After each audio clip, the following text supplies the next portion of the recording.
Hey, boys and girls, this is Miss McCall here. I was just going to do a quick video with a couple etiquette tips of how to do a Google Meet because many of your teachers are going to be doing those in the next week or two, we're expecting. So etiquette means how you should behave when you're on a Google Meet. So just a quick reminder, to get to Google Meet, your teacher will have probably posted a time in your classroom, your Google Classroom, for you to meet.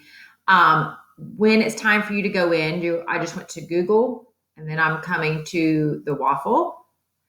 And there's a little symbol, looks like this. It says Google Meet for you to get on.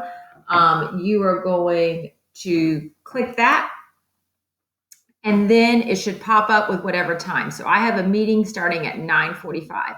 So this is where the first tip comes in, boys and girls.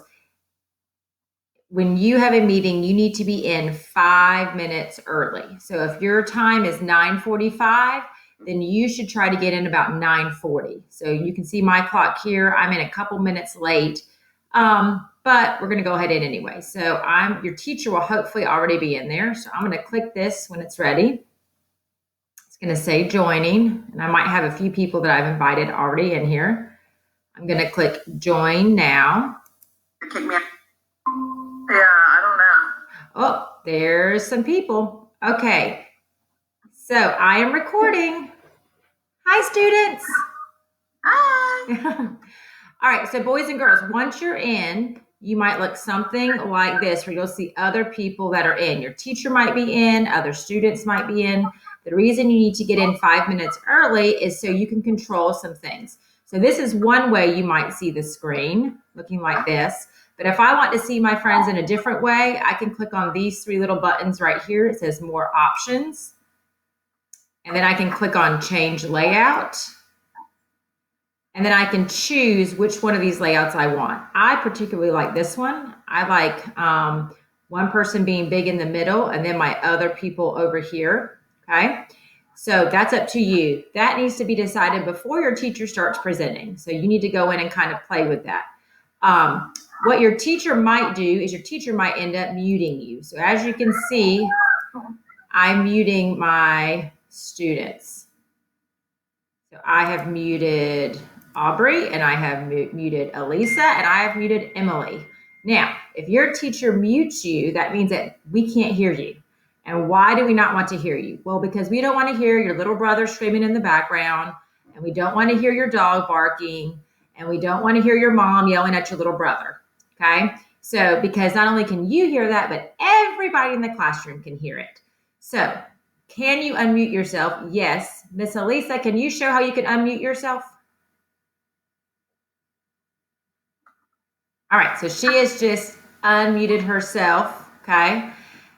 Do I want you to unmute yourself? No, not unless I ask you to, because that will be a distraction. I can hear Elisa's son in the background. See, that might be a distraction. So we're gonna hit mute so we can't hear her son in the background. All right, so that's one thing. So when your teacher is on and giving you instruction, there's this little button up here that you can click that's called a chat box. And boys and girls, this is what we use in like college classes. If I have a question, if my teacher is up here teaching and I have a question, rather than yelling it on the screen and kind of distracting everybody, you can type my question here. You can say, I have a question, Miss McCall. And then as a teacher, your teacher will see that. And then when I'm ready to hear from you, I might say, okay, hold on just a minute, Elisa. I'll answer your question in just a minute. Boys and girls, what if you can't spell your question? That's okay. You could just write the letter Q, or maybe you just write a question mark. One of those couple of things that will show your teacher that you have a question that you want to ask. Another thing, are we going to use the chat box just to say my dog is cute, I ate cereal for breakfast, I love lollipops? No, that is not what we're going to be saying on the chat box because that does not really have anything to do with school. So, a couple things that I want you to take away from this. Get on your chat 5 minutes early. Decide what mode you want to look, what layout you want to see things in. Mute yourself or have your teacher mute you, and she will unmute you when she's ready to hear from you. Questions in the chat box, up here in the chat box. You also want to find a quiet spot to be, that way you can make sure you're paying attention and listening. So a quiet spot to sit and listen. And last but not least, when it's time to go, when it's time to leave, you need to exit, your teacher will exit you. So I might say, all right, boys and girls, our lesson is done for today, or I'm done talking to you.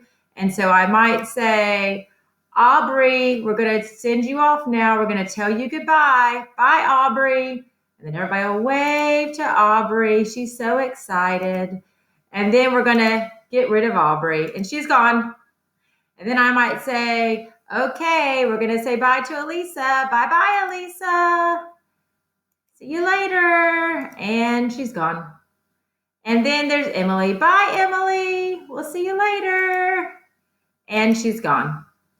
All right, your teacher will be the last one to leave the meeting. When you are exited out, please stay out. Don't come back and rejoin the meeting because everybody will be gone. All right, I hope this helps. Please use some of these tips in your next Google Meet and let me know how they go.